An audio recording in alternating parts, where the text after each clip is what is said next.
ओम नमः शिवाय. हर हर महादेव. जय भोलेनाथ. भगवान शिवाची कृपा तुमच्यावर नेहमीच राहो. एकदा कैलाश पर्वतावर देवी पार्वतीने भगवान शिवांना विनंती केली. स्वामी, मी ऐकले आहे की एकदा द्वारकेत देवी सत्यभामाने श्रीकृष्णांना तुळशी पूजनाचं रहस्य विचारले होते आणि श्रीकृष्णांनी देवी सत्यभामाला तुळशी पूजेचे दिव्य महत्व सांगितले होते. पण ती कथा मी कधीच ऐकली नाही. कृपया ती कथा मलाही सांगा. त्या प्रश्नामागे काय रहस्य होते? भगवान शिव मंद हसले. त्यांच्या डोळ्यात करुणा आणि ज्ञानाची ज्योत चमकली. ते म्हणाले, देवी, हा प्रश्न अत्यंत कल्याणकारी आहे. तुळशी स्वतः लक्ष्मीचे रूप आहे आणि ही कथा केवळ ज्ञान नाही तर मोक्ष आणि सौभाग्याचा मार्ग आहे. ज्या कथेचे एकदा श्रवण केल्याने मनुष्याचे जीवन पवित्र होऊन जाते, तीच कथा सत्यभामा आणि श्रीकृष्णांमध्ये घडली होती. ऐक पार्वती, मी तुला तीच पवित्र कथा सांगतो. एकदा देवी सत्यभामा श्रीकृष्णांकडे आली आणि त्यांना विचारू लागली, हे स्वामी, तुम्ही रोज तुळशीला जल अर्पण करता आणि देवी रुक्मिणी रोज तुळशीजवळ दिवा लावते. यामागे काय रहस्य आहे? कृपया तुळशीला जल देण्याचे आणि तुळशीजवळ दिवा लावण्याचे महत्त्व सांगा. भगवान श्रीकृष्ण म्हणाले, हे देवी सत्यभामा, तो अत्यंत महत्त्वाचा प्रश्न विचारलास. देवी तुळशी लक्ष्मीचे अवतार आहे. देवी तुळशी भगवान विष्णूंना अत्यंत प्रिय आहे, म्हणूनच ती मलाही सर्वात प्रिय आहे. महिन्यामध्ये कार्तिक आणि वनस्पतीमध्ये तुळशी मला प्रिय आहेत. जो मनुष्य तुळशीला जल देतो त्याच्यावर माझी कृपा नेहमी राहते. जो मला तुळशीपत्र टाकून भोग चढवतो, मी त्याला प्रेमाने स्वीकार करतो. तुळशीपत्राशिवाय मी कोणताही भोग स्वीकार करत नाही. हे देवी, आता मी तुला तुळशीला जल देण्याचे आणि तुळशीजवळ दिवा लावण्याचे एक महत्त्व सांगतो, म्हणून ही कथा लक्षपूर्वक ऐक. जी स्त्री ही कथा पूर्ण लक्ष देऊन ऐकते ती नेहमी सुहागीन राहते. तिच्या घरात सुख समृद्धी येते आणि दारिद्र्यतेचा नाश होतो. देवी सत्यभामा म्हणाली, हे स्वामी, मी ही कथा पूर्ण लक्ष देऊन ऐकेन. कृपया मला ती कथा सांगा. तेव्हा भगवान श्रीकृष्ण देवी सत्यभामाला ती कथा सांगू लागले. भगवान श्रीकृष्ण म्हणाले, हे देवी, मध्य देशात श्याम शर्मा नावाचा एक वैश्य आपल्या पत्नीसह राहत असे. वैश्याकडे कोणत्याही गोष्टीची कमतरता नव्हती. ईश्वराच्या कृपेने त्याच्याकडे सर्व प्रकारची सुख संपत्ती होती. पण त्या वैश्याला संतान नव्हती. यामुळे तो नेहमी दुःखी असायचा. त्याने दानधर्म केला, अनेक वैद्य बोलावले. वैद्यांनी संतान प्राप्तीसाठी अनेक उपाय सांगितले. त्याने विविध उपचार केले, तरीही त्याला संतान झाले नाही. मग एक दिवस तो वैश्य महामुनी वशिष्ठांच्या आश्रमात भेटायला गेला. मुनी वशिष्ठांनी श्याम शर्माचे स्वागत केले आणि कुशल मंगल विचारले. तेव्हा श्याम शर्मा मुनिवरांना म्हणाला, हे मुनिवर, मी अत्यंत दुःखी आहे. मला संतान नाही आणि संतानाशिवाय माझा उद्धार कसा होईल? मी संतान प्राप्तीसाठी अनेक उपाय केले, तरीही मला संतान होत नाही. कृपया सांगा, मला पुत्र का मिळत नाही? कदाचित माझ्याकडून नकळत पाप झाले असे. तेव्हा मुनी वशिष्ठांनी आपल्या दिव्य दृष्टीने श्याम शर्माच्या पूर्वजन्माची माहिती जाणवली. वशिष्ठ म्हणाले, हे वत्स्य, गेल्या जन्मात तुझ्याकडून घोर पाप झाले आहे, त्यामुळे या जन्मात तुला संतान सुख मिळत नाही. श्याम शर्मा म्हणाला, हे मुनिवर, कृपया सांगा, गेल्या जन्मात मी कोणता अपराध केला आणि त्यापासून मुक्त होण्यासाठी कोणता उपाय करावा? वशिष्ठ म्हणाले, हे वत्स्य, गेल्या जन्मात तू अहंकारी वैश्य होतास. तू धनवान कुटुंबात जन्माला आलास. गेल्या जन्मात तू एका गायला अत्यंत दुःख दिले. एकदा एक गाय भुकेने आणि तहानेने व्याकुळ होऊन तुझ्या दारात आली, पण तू त्या गायला न भाकर दिलीस, न चारा दिलास आणि न पाणी दिले. तू निर्दयीपणे तिला अपमानित करून घराबाहेर काढलं. ती गाय नुकतीच वासराला जन्म दिलेली होती आणि भुकेने व्याकुळ होऊन ती तिथेच मूर्छित होऊन पडली आणि त्या दिवशी तिने आपल्या वासराला दूध पाजले नाही, म्हणून त्या गायीने तुला शाप दिला. त्या गायीच्या शापामुळे तुझी अशी दुर्दशा झाली आहे. त्या गायीच्या श्रापामुळे तुला या जन्मात संतान होत नाही. वशिष्ठांची ही बोलणे ऐकून श्याम शर्माला मोठे दुःख झाले आणि तो स्वतःला दोष देत म्हणाला, हाय, मी काय केले? एका बिचारा दुःखी गौमातेची सेवा केली नाही.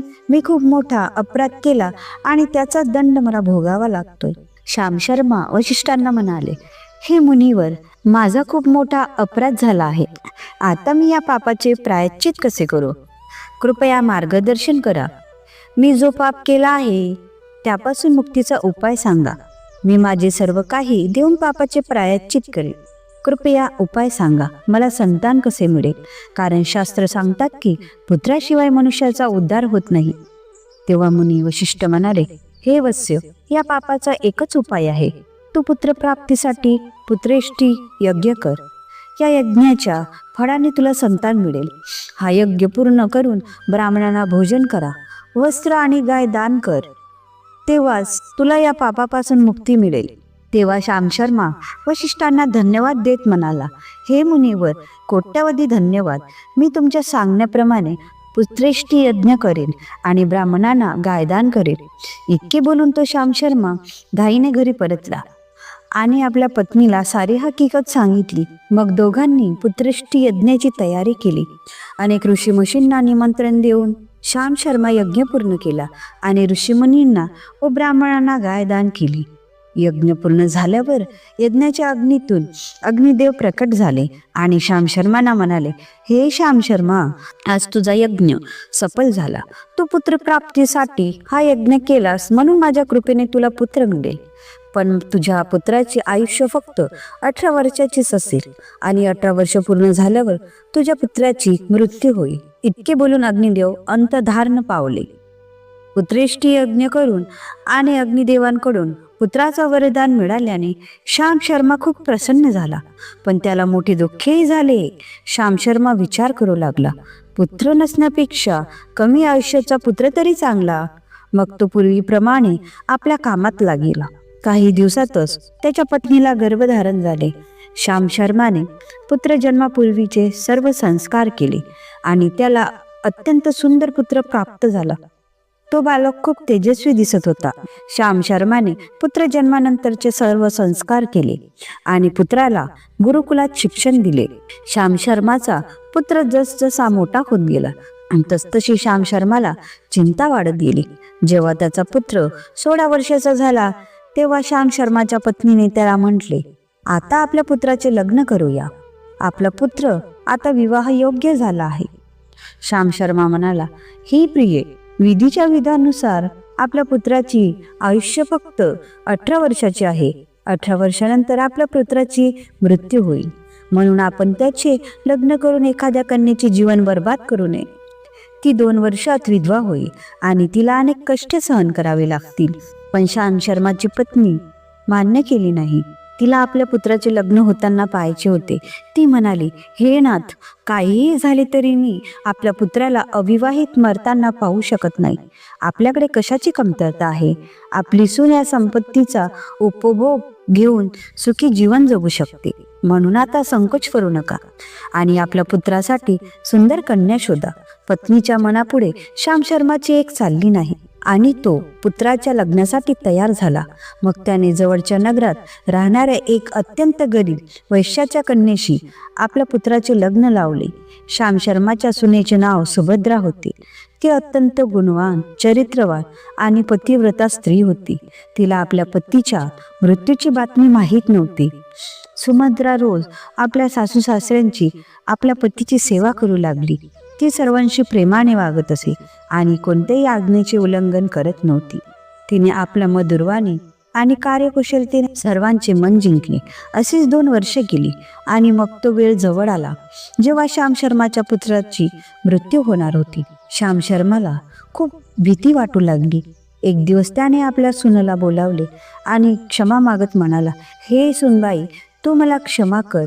मी तुझ्यासाठी मोठा अन्याय केला आहे. सुभद्रा म्हणाली, सासऱ्यांना, तुम्ही असे का म्हणता?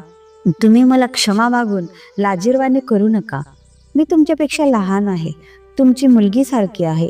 कृपया संकोच न करता जे मनात आहे ते सांगा, मी तुमची आज्ञा पाळेल. मग श्याम शर्मा म्हणाला, हे पुत्री, तू कल्याणी आहेस, तू महान पतिव्रता आहेस, पण माझ्या पुत्राशी तुझे लग्न होण्यापूर्वी मी तुझ्यापासून एक गोष्ट लपवली.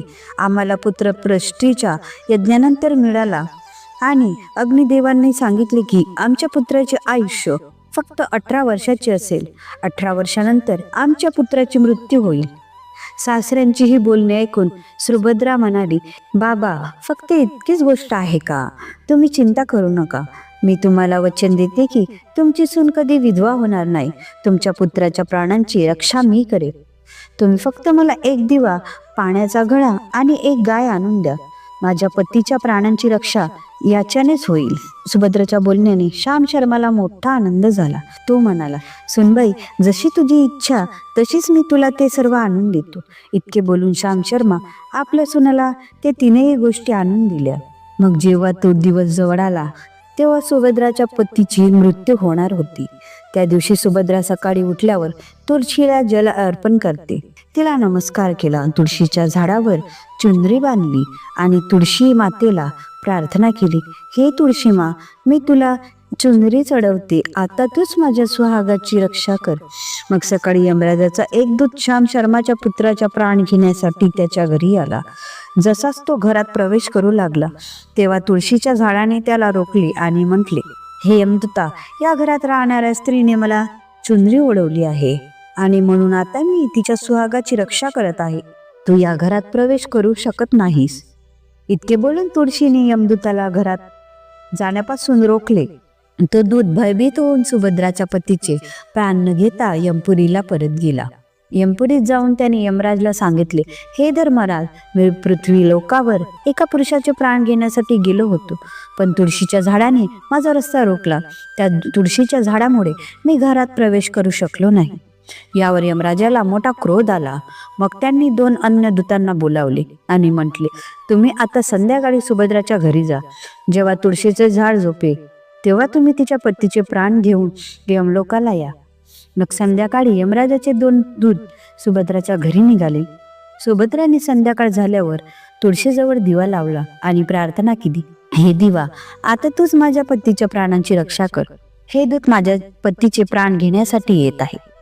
मग संध्याकाळ झाली, तुळशीचे झाड झोपले आणि यमराजाचे 2 दूत सुभद्राच्या घरासमोर उभे राहिले आणि विचार करू लागले, आता या मनुष्याचे प्राण घेऊनच आम्ही यमपुरीला परत जाऊ. जसाच यमदूत सुभद्राच्या घरात प्रवेश करू लागले तेव्हा तुळशीजवळ लावलेल्या दिव्याने त्याचा रस्ता रोखला आणि म्हटले, हे दूतांनो, तुम्ही आता सुभद्राच्या पतीचे प्राण घेऊ जाऊ शकत नाही.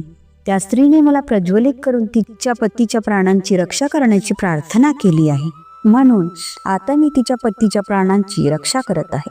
म्हणून तुम्ही आज तिच्या पतीचे प्राण घेऊ शकत नाही. तुम्ही इथून परत जा, नाहीतर मी सर्व काही जळून भस्म करेन आणि माझ्या अग्नीत तुम्ही दोघेही जळून भस्म व्हाल. दिव्याची ही बोलणी ऐकून यमराजाचे 2 दूत अत्यंत भयभीत झाले आणि परत यमराजाकडे गेले.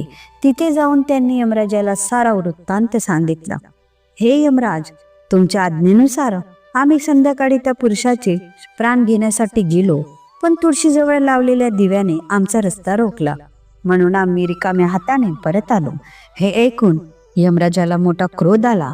मग त्यांनी 4 अन्य दूतांना बोलावले आणि म्हटले, आता तुम्ही सकाळी सुभद्रा जाग होण्यापूर्वी जा आणि तिच्या पतीचे प्राण घेऊन या.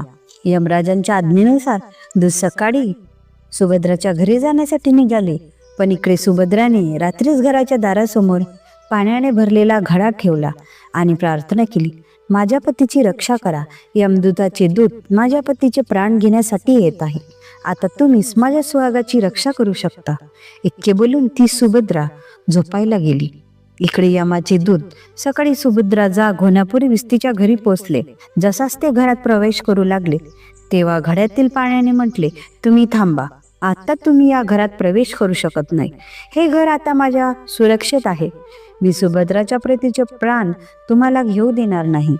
जर तुम्ही घरात प्रवेश केलात तर मी नरकाची अग्नी विझवेन, ज्यात संपूर्ण नरक लोक बुडेल. हे ऐकून यमराजाचे दूत घाबरले आणि एकमेकांकडे पाहून तिथून पळून गेले. ते सर्व यमराजाकडे परत गेले आणि म्हणाले, हे धर्मराज, तुमच्या आज्ञेनुसार आम्ही 4ही सकाळी सुभद्रा जाग होण्यापूर्वी तिच्या पतीचे प्राण घेण्यासाठी पोहोचलो होतो. पण सुभद्राच्या घराबाहेर ठेवलेल्या पाण्याच्या घड्याने आमचा मार्ग रोखला, म्हणून आम्ही घरात प्रवेश करू शकलो नाही. आता यमराजाला खूप क्रोध आला. यावेळी त्यांनी 8 यमदूतांना बोलावले आणि म्हटले, हे यमदूतांनो, आता शीघ्र जाऊन बळजबरीने त्या मनुष्याचे प्राण ओढून यमलोकाला आणा. मग ते 8 यमदूत यमराजांच्या आज्ञेनुसार पृथ्वीलोकावर सुभद्राच्या घराजवळ आले, तर पाहतात की सुभद्राच्या घरासमोर एक गाय बांधलेली आहे. सुभद्राने यमदूत येण्यापूर्वीच घरासमोर गाय बांधली होती आणि गौमातेला विनंती केली होती, हे गौमाता, आज यमदूत माझ्या पतीचे प्राण घेण्यासाठी येत आहे. आता तुम्हीच माझ्या सुहागाची रक्षा करू शकता. हे गौमाता, मी तुमच्या शरणात आले आहे. कृपया मला विधवा होण्यापासून वाचवा. गाय म्हणाली, हे पुत्री, तू चिंता करू नकोस. तुझ्या पतीच्या प्राणांची रक्षा मी स्वतः करेन. मी असताना यमाचे दूत तुझ्या घरात प्रवेश करणार नाहीत, म्हणून तू निश्चित होऊन घरात आपल्या पतीची सेवा कर. मग जसाच ती यमदूत घरात प्रवेश करण्यासाठी पुढे सरकली, तेव्हा गायीने त्यांना रोखले आणि म्हटले, या घरात तुम्ही प्रवेश करू शकत नाही. या घराची रक्षा मी करत आहे. माझ्या असताना कोणीही या घरात प्रवेश करू शकणार नाही. जर तुम्ही घरात प्रवेश करण्याचा प्रयत्न केलात तर मी तुम्हा सर्वांना शाप देईन. जर तुम्हाला या घरात प्रवेश करायचा असेल तर आधी माझे प्राण घ्यावे लागतील आणि तुम्हाला गहत्या पाप लागेल, ज्याचे कोणतेही प्रायश्चित नाही. तेथे उपस्थित सर्व यमदूत गायचा शाप देण्याच्या बोलण्याने भयभीत झाले. ते जाणत होते की गायच्या शापापासून कोणी मुक्त होऊ शकत नाही आणि गोहत्या हे जगातील सर्वात जघन्य अपराध आणि महापाप आहे, ज्याचे प्रायश्चितही नाही. म्हणून ते सर्व तेथून परत यमराजाकडे गेले. यमपुरीत जाऊन त्यांनी यमराजाला सारा वृत्तांत सांगितला. हे धर्मराज, सुभद्राच्या पतीच्या प्राणांची रक्षा एक गाय करत आहे. त्या गायने आम्हाला शाप देण्याचे सांगितले, म्हणून आम्ही सर्व भयभीत होऊन परत आलो. आमच्यात गायचा सामना करण्याची शक्ती नाही. यमदूताची ही बोलणी ऐकून यमराज आगबबुला झाला आणि स्वतः म्हशीवर बसून पृथ्वी लोकाकडे निघाले. यमराज म्हशीवर बसून सुभद्राच्या घराजवळ आले. यमराजाला घरासमोर उभे राहिलेले पाहून सुभद्रा भयभीत झाली आणि त्वरित यमराजांच्या चरणांना स्पर्श करून नमस्कार केला आणि त्यांची स्तुती करू लागली. हे यमराज, तुम्ही 3ही लोकांच्या प्राण्यावर कृपा करणारे महान देवता आहात. या संसारातील सर्व प्राण्यांचे पाप पुण्य तुम्ही आपल्याजवळ ठेवता. हे न्यायाचे देवता धर्मराज, मी सत्यधर्म पाळणारी पतिव्रता स्त्री आहे. मी तुम्हाला वारंवार नमस्कार करते. कृपया मला आशीर्वाद द्या. सुभद्राने केलेल्या स्तुतीने यमराज अत्यंत प्रसन्न झाले. मग जेव्हा यमराज सुभद्रेच्या पतीचे प्राण घेण्यासाठी पुढे सरकले, तेव्हा सुभद्रा म्हणाली, हे धर्मराज, तुम्ही आता मला सदा सुहागीन राहण्याचा आशीर्वाद दिलात आणि आता तुम्ही माझ्या पतीचे प्राण घेण्यासाठी जात आहात. याने तुमचा आशीर्वाद खोटा ठरे. हे ऐकून धर्मराज थांबले आणि सुभद्राकडे पाहून हसू लागले. सुभद्राच्या निर्मळ हृदय आणि पतिप्रेमी समर्पण भाव ही पाहून यमराज अत्यंत प्रसन्न झाले. सुभद्राकडे पाहून यमराज म्हणाले, हे पुत्री, आज तूने साक्षात मृत्यूलाच पराभूत केली. मी तुझ्या पतिव्रत धर्माने अत्यंत प्रसन्न आहे. आता मी तुझ्या पतीचे प्राण सोडतो. तुझी जी मनोकामना असेल ती मला सांग. तेव्हा सुभद्रा म्हणाली, हे धर्मराज, मी माझ्या पतीसाठी 100 वर्षाची आयुष्य मागते. माझ्यासाठी माझा पतीच परमेश्वर आहे. मी माझ्या पतीला सोडून जिवंत राहू शकत नाही, म्हणून तुम्ही मला हाच वरदान द्या. तेव्हा यमराज प्रसन्न होऊन म्हणाले, तथास्तु. हे कल्याणी, आजपासून जी स्त्री आपल्या घरासमोर तुळशीचे झाड लावते, रोज संध्याकाळी तुळशीजवळ दिवा लावते, ज्या घरासमोर गाय बांधलेली असते आणि जी स्त्री आपल्या घरासमोर पाण्याने भरलेला घडा ठेवते, त्या घरात माझे दूत कधी प्रवेश करणार नाहीत. इतके बोलून यमराज तेथून अंतर्धान पावले. भगवान श्रीकृष्ण म्हणाले, हे देवी, अशा प्रकारे त्या सुभद्राने आपल्या पतिव्रता धर्माचे पालन करून मृत्यूलाच टाळली. म्हणून जी स्त्री आपल्या घरासमोर तुळशीचे झाड लावते, रोज संध्याकाळी तुळशीजवळ दिवा लावते, त्या घरात मृत्यू प्रवेश करत नाही. ज्या घरासमोर गाय बांधलेली असते त्या घरात कधी दुःख दारिद्रता येत नाही. जी स्त्री आपल्या घरासमोर पाण्याने भरलेला घडा ठेवते त्या घरात कधी शोक येत नाही. भगवान शिव म्हणाले, देवी, जो मनुष्य श्रद्धेने तुळशीला जल देतो, दिवा लावतो आणि तिच्या प्रती प्रेम ठेवतो. तो केवळ श्रीहरीचा नव्हे तर आमच्या हृदयाचा प्रिय होतो. कारण जिथे तुळशी आहे तिथे विष्णू आहे, आणि जिथे विष्णू आहे तिथे लक्ष्मी आहे, आणि मी स्वतःला नेहमी उपस्थित राहतो. देवी पार्वती विनम्रतेने म्हणाल्या, प्रभू, ही कथा ऐकून मन पवित्र झाले. खरेच सांगितले जाते की तुळशीचे एक पान संपूर्ण ब्रह्मांड शुद्ध करू शकते. त्या क्षणी कैलासाच्या वाईत दिव्य सुगंध पसरला, आकाशातून पुष्पवृष्टी होऊ लागली, आणि हर हर महादेवाचा स्वर सर्व दिशांत गुंजला. प्रिय भक्तांनो, जर ही पवित्र कथा तुमच्या हृदयाला स्पर्श करत असेल तर कमेंटमध्ये अवश्य लिहा, हर घरात तुळशी, हर मनात शिव. अशाच दिव्य आणि प्रेरणादायी कथा ऐकण्यासाठी आमच्या चॅनलला लाईक करा, शेअर करा, सबस्क्राईब करा. मग भेटू एका आणखी अद्भुत कथेचे, जिथे भगवान शिव आणि माता पार्वती आम्हाला धर्म, प्रेम आणि भक्तीचा संदेश देतील. हर हर महादेव. धन्यवाद.